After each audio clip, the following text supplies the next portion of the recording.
Československá televize Praha uvádí kanadský film Muž, který sázel stromy. Podle příběhu Jeana Giona.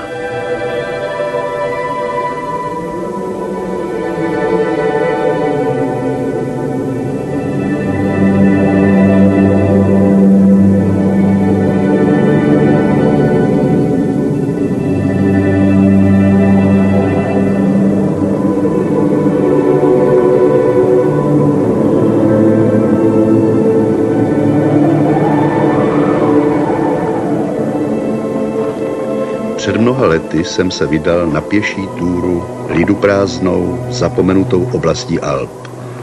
Tam, kde se prastaré hory svažují do Provence. Putoval jsem náhorní planinou, stejně pustou a holou. Nerostlo tu nic než divoká levandule. Moje cesta vedla horským údolím, tam, kde bylo nejširší, a po 3 dnech jsem se ocitl v pustině tak skličující, že je těžko to slovy vyjádřit. Utábořil jsem se v blízkosti opuštěné vesnice. Už předešlého dne mi došla voda. I vydal jsem se nějakou hledat. Hluk zpustošených domů, připomínající prázdné vosí hnízdo, dával ve svém středu tušit existenci studny nebo kašny. Skutečně, byla tu kašna, ale dávno vyschlá.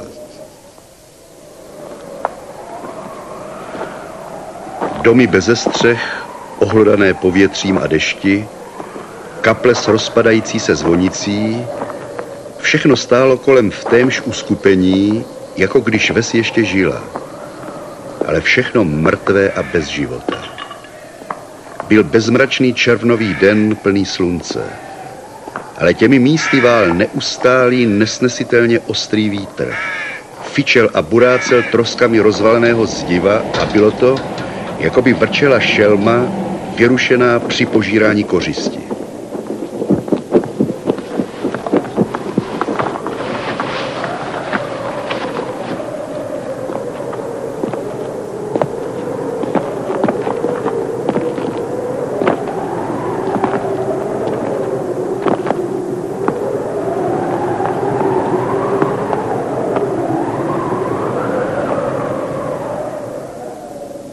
Musel jsem jít dál, ale ani po 5 hodinách chůze jsem nenašel žádnou vodu a nic mi nedávalo naději, že ji najdu. Kudy jsem kráčel, všude jen suchá, sluncem vypálená tráva.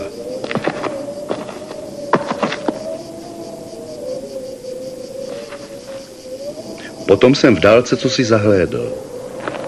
Tenký tmavý tvar vyhlížející jako kmen osamoceného stromu. Vykročil jsem tím směrem bez jakékoliv zvědavosti.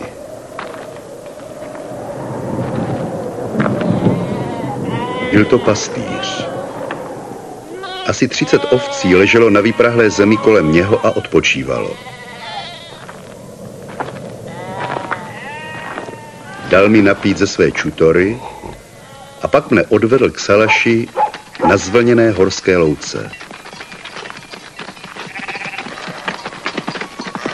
Načerpal vodu, výtečnou vodu, z hluboké přírodní studně, nad kterou postavil jednoduchý rumpál.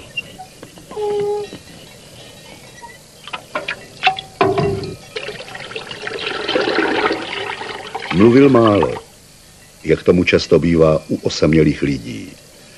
Ale jeho mlčení bylo plné sebejistoty. Všechno v tom místě i na tom muži bylo poněkud zvláštní. Nežil v chatrči, ale ve skutečném domě. V domě z kamene, na němž bylo vidět, jak byl opraven a znovu vzkříšen z bývalé zříceniny. Střecha toho domu byla pevná a vítr v její krytině zněl jako vlny u mořského pobřeží. I uvnitř bylo všechno úpravné a pěkné. Puška vyčistěná, nádoby umyté, podlaha zametená. Na ohni se vařila polévka. Všiml jsem si, že muž je čistě oholen má přišity všechny knoflíky a vůbec jeho šaty jsou pospravovány tak pečlivě, že opravy jsou sotva patrné.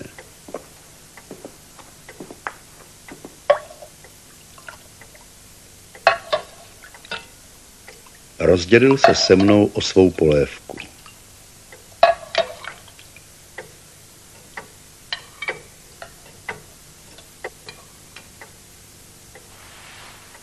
Když jsem mu po jídle nabídl tabák, řekl, že nekouří.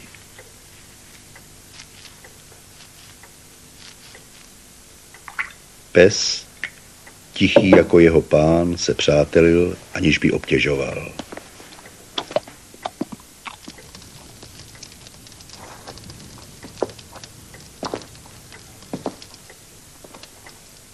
Dohodli jsme se, že zůstanu přes noc.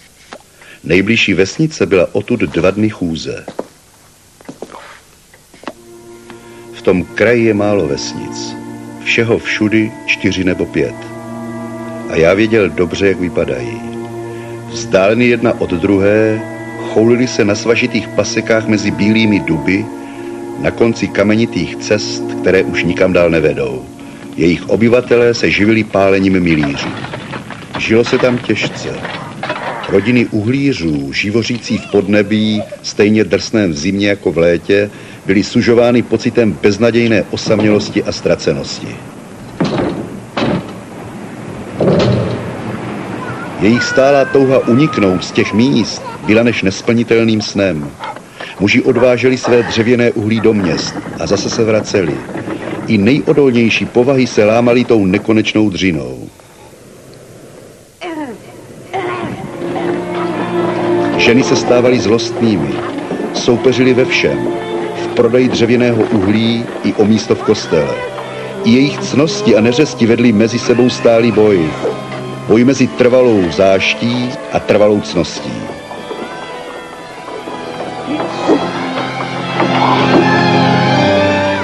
A k tomu vítr, neustálý, všudy přítomný vítr ničící nervy. Vypukaly celé epidemie sebevražd. A časté byly i případy pomatenosti vedoucí k vraždě.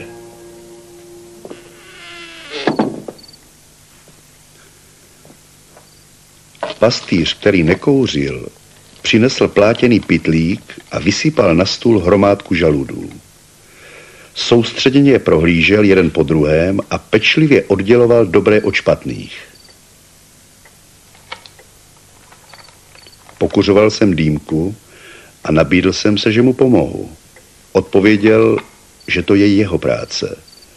Uvědomil jsem si, jakou péči té věci věnuje a už jsem nenaléhal. To bylo jedinkrát, co jsme promluvili. Když měl dost vybraných žaludů, rozdělil je do hromádek po 10. Přitom znovu vyřazoval menší nebo puklé plody.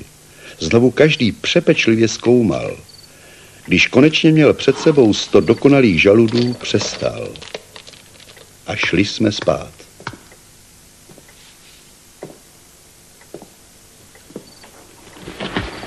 V přítomnosti toho muže jsem cítil zvláštní klid. Ráno jsem se ho zeptal, zda mohu zůstat ještě den, abych si odpočinul. Přijal to zcela samozřejmě. Mám-li být přesný, zdálo se mi, že ho nemůže nic překvapit. Ve skutečnosti jsem odpočinek nepotřeboval. Ale ten muž mne zaujal a chtěl jsem se o něm dozvědět víc. Vypustil své stádo a odvedl je na pastvu.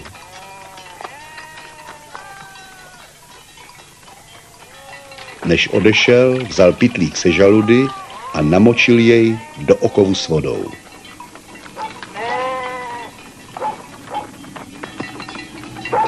Všiml jsem si, že místo hole si nese železnou tyč, tlustou jako palec a dlouhou víc než 0,5 metru.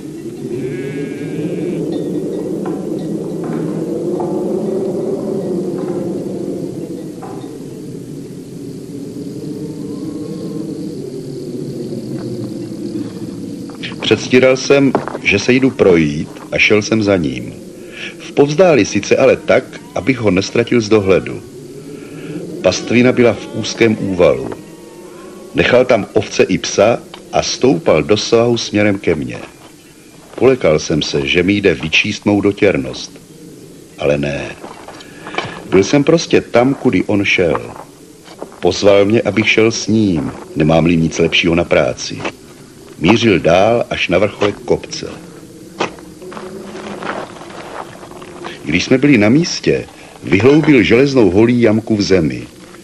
Na dno vložil žalud, zahrnul jej hlínou a pečlivě udusal. Sázel duby. Zeptal jsem se ho, zda mu ten pozemek patří. Řekl, že ne. Nevěděl, komu patří.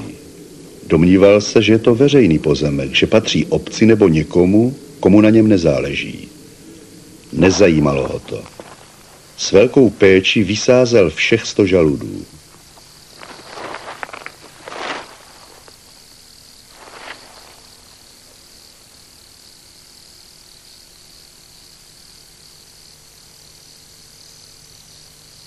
Po obědě začal opět třídit svou sadbu.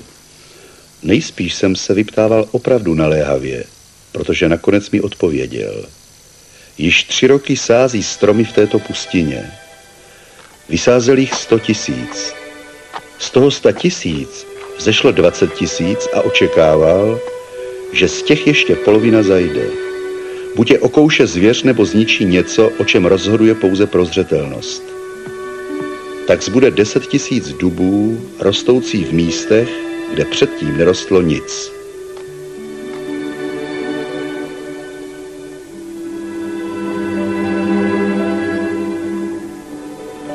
V tu chvíli jsem začal přemýšlet o jeho věku. Bylo mu určitě přes 50. Řekl mi, že 55. Jmenoval se Elzéar Bouffier.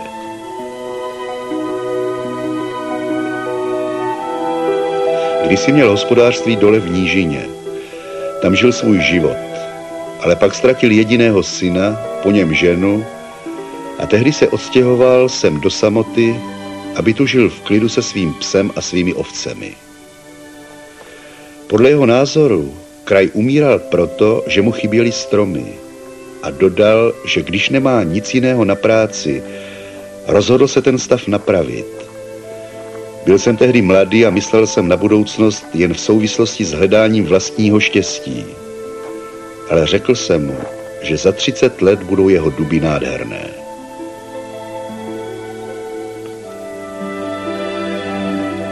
Řekl mi, že když ho Bůh uchová ještě 30 let, vysází tolik dalších dubů, že těchto 10 000 bude v nich jako kapka v moři. Studoval už i růst buků a měl vedle svého domu celou školku vypěstovanou z bukvic. Stromky chráněné před ovcemi i zvěří byly nádherné. Uvažoval také o břízách pro údolíčka, kde, jak tvrdil, je hlouběji pod povrchem dostatek vláhy.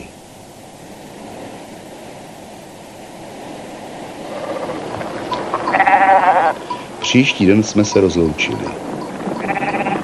Rok na to vypukla první světová válka a já byl 5 let na frontě. Pěšák v zákopech neuvažoval příliš o stromech.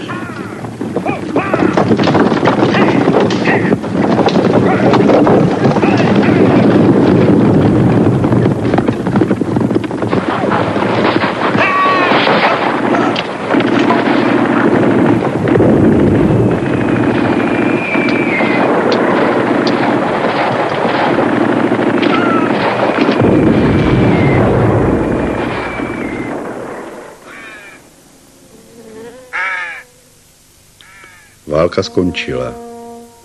Jako demobilizovaný jsem dostal trochu peněz. A tehdy mě posedla nepřekonatelná touha nadýchat se čerstvého vzduchu. Hnán tou myšlenkou vydal jsem se znovu do horských pustin.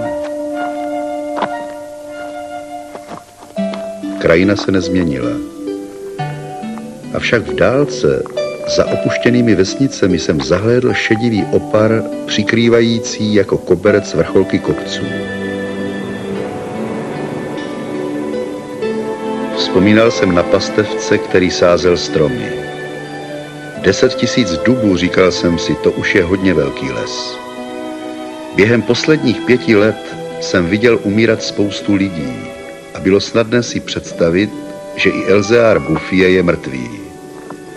Tím spíš, že když je nám 20, máme sklon považovat 50leté za starce, jímž už nezbývá než umřít.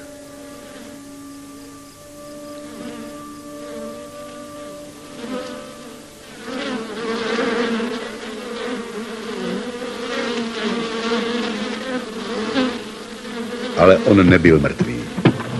Změnil jen způsob obživy. Měl pouhé 4 ovce, ale za to víc než 100 včelínů. Zbavil se ovcí, protože ohrožovali stromky v jeho školkách. Nestaral se ani za mák o válku. Dál sázel své stromy, stejně vytrvale jako předtím. Dubům z roku 1910 bylo už 10 let a byli vyšší než my. Při pohledu na ně zůstal jsem stát beze slov. A jelikož on nikdy neřekl nic, trávili jsme celý den mlčky a procházeli se jeho lesem. Skládal se ze 3 částí. Byl 11 kilometrů dlouhý a v nejširším místě 3 kilometry široký. Když jsem si uvědomil, že to vše vzešlo z rukou a mysli jediného člověka, bez jakékoliv techniky, zazdálo se mi, že člověk může být mohoucí jako Bůh i v jiném, než v ničení.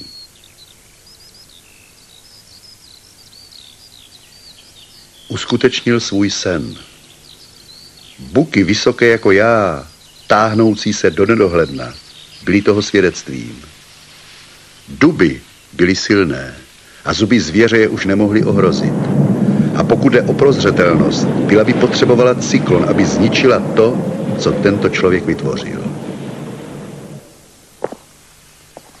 Ukázal mi krásné hájky 5letých bříz, vysázených v roce 1915, kdy já jsem bojoval v bitvě o Verden. Vysázel je ve všech údolíčkách, kde rozumně a správně předpokládal, že pod povrchem je vláha. Byly jako malé děti, něžné, ale pevné a odolné. Nestaral se o ně už. Pokračoval odhodlaně ve své práci. Cestou dolů do vesnice jsem našel tekoucí vodu v korytech potoků, které od nepaměti bývaly vyschlé. Nikdy jsem neviděl nic zázračnějšího, než tuto obnovu přírodního koloběhu. Tyto potoky byly už kdysi dávno plné vody. Některé z chudých vesnic, o nich jsem se už zmínil, vznikly na místech někdejších galsko-římských sídlišť. A archeologové zkoumající trosky našli rybářské háčky tam, kam ve 20. století bylo vodu třeba dovážet cisternami. A nyní sem znovu pronikaly vrby, rákos, louky, zahrady, květiny, život. Změny přicházely pomalu a jakoby samozřejmě. Nebudili údiv. Lovci, zabloudívší sem v honbě za zajíci nebo černou zvěří, si jistě všimli, že tu náhle rostou stromy, ale pokládali to za pouhý rozmar přírody.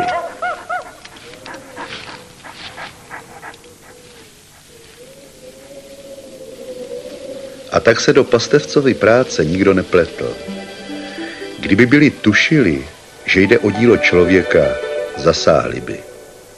Ale kdo by na něho byl i jen pomyslel? Kdo ve vesnicích nebo na úřadech by si vůbec dovedl představit takovou vytrvalou, nádhernou štědrost?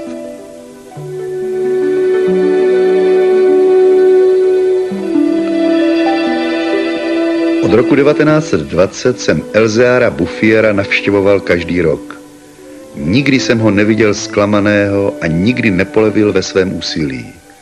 A Bůh ví, že často se mu mohlo zdát, že samo nebe je proti němu. Musel překonat mnoho překážek, aby dosáhl svého cíle. Bojovat se zoufalstvím a beznadějí, když chtěl naplnit svůj sen.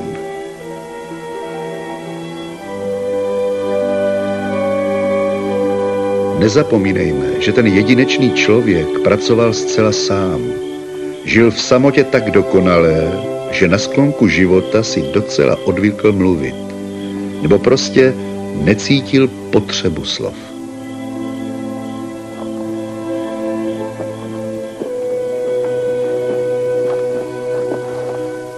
V roce 1933 ho navštívil místní lesník a důtklivě ho upozornil na přísný zákaz zakládání ohňů pod širým nebem, které by mohly ohrozit okolní přírodní les. Přitom mu naivně řekl, že to je poprvé, co vidí, jak les vyrůstá sám od sebe. V roce 1935 přijela na prohlídku lesa celá úřední delegace. Vysoce postavená osobnost z ministerstva lesů, poslanec, různí experti. Bylo proneseno mnoho zbytečných slov a rozhodnuto, že s lesem je třeba něco udělat. Naštěstí se neudělalo víc než to, že les byl dán pod vládní kontrolu a byl vydán zákaz pálení dřevěného uhlí. Zdá se, že neodolatelná krása mladých stromů okouzlila tenkrát i poslance.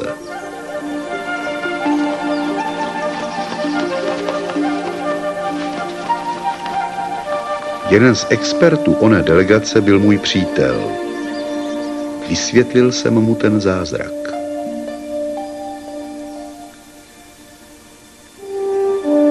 Týden na to jsme se spolu vydali hledat Elzéara Bouffiera. Pracoval asi 20 kilometrů od místa, které navštívila delegace. Můj přítel lesák dokázal dobře ocenit, co viděl. Nabídl jsem oběma vejce, která jsem sebou přinesl. Společně jsme poobědvali a pak jsme se po několik hodin dívali v tichém rozjímání na krajinu. Svahy, po kterých jsme vystoupili, byly pokryty stromy vysokými 6 až 7 metrů. Vzpomněl jsem si, co to bylo v roce 1913. Pustina. Klid, pravidelná práce, čerstvý horský vzduch a hlavně duševní mír dali starci zdraví téměř nadpřirozené. Byl to skutečný silák boží. Ptal jsem se sám sebe, kolik hektarů ještě osází. Než jsme odešli, zmínil se můj přítel o tom, jaké stromy se nejlépe hodí pro zdejší půdu. Ale nenaléhal. Ten člověk, řekl mi potom, ví o věci víc než já. A asi po hodině dodal, ví o tom víc než kdokoliv na světě. Našel dokonalý způsob, jak být šťastný. Díky tomu lesnímu odborníkovi byl pak chráněn nejen les, ale také štěstí Elzéara Bouffiera. Až během druhé světové války byla jeho práce vážně ohrožena. V té době jezdila auta na dřevoplyn a dřeva nebylo nikdy dost. Začali kácet duby z roku 1919, ale les byl tak daleko od dosažitelných cest, že těžba se nevyplácela a byla zastavena.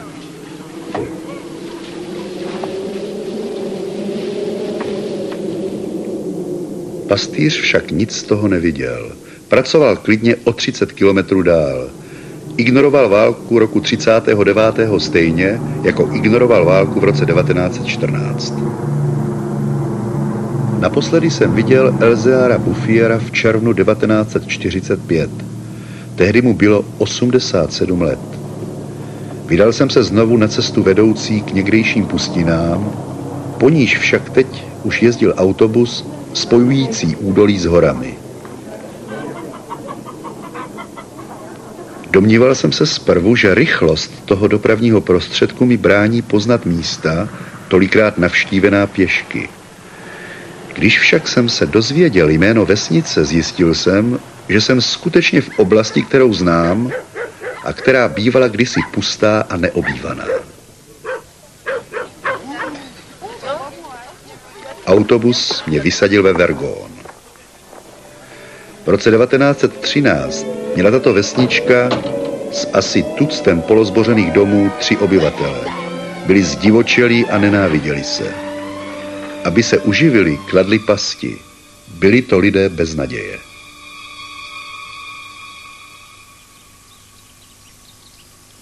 Teď bylo vše jiné. I vzduch, ostrý, suchý vítr, který tu kdysi vál, se změnil v příjemný vánek plný vůní.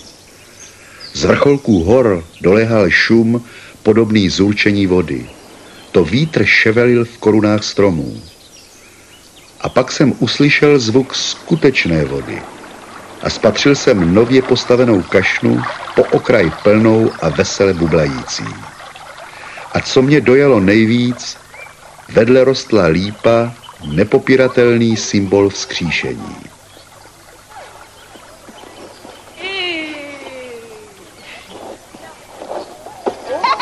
I jinak neslo Vergón známky činorodé práce, jaká pramení pouze z naděje.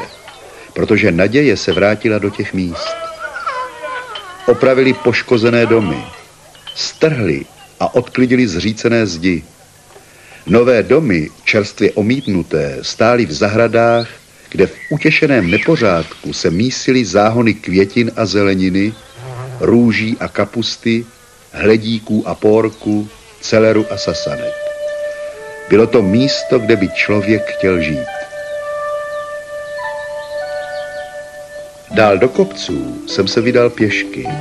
Válka skončila teprve nedávno a život ještě nestačil zcela rozkvést. Ale Lazar už vystoupil ze svého hrobu. Na níže položených stráních jsem viděl pole ječmene a žita. V úzkých údolích byly zelené louky. Celá krajina zářila zdravím a blahobytem.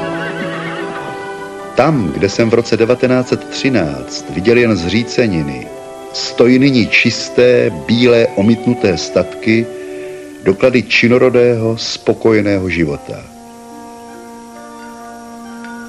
Dříve vyschlé prameny, zavlažované pouze dešti a tajícím sněhem, jsou dnes díky lesům plné vody po celý rok. Každý statek, obklopený javory, má svou studnu, přetékající na svěží koberec čerstvé máty.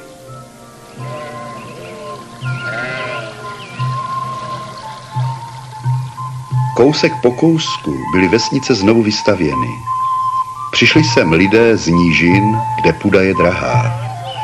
Přinesli mládí, život a touhu po dobrodružství. Všude tu můžete potkat lidi kypící zdravím, mladé lidi, kteří se dovedou smát a veselit při venkovských slavnostech. Sečtěte obyvatele, kteří tu žili dříve, s nově příchozími. Víc než 10 000 lidí vděčí Elzéaru Bouffierovi za své štěstí.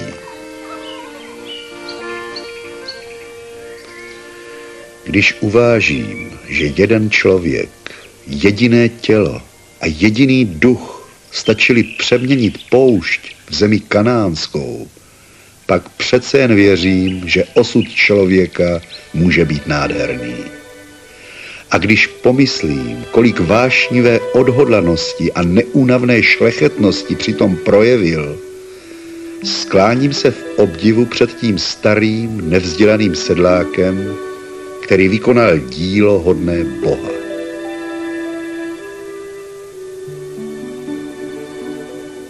Elzéar Bouffier zemřel v roce 1947 v ústraní starobince v Banon.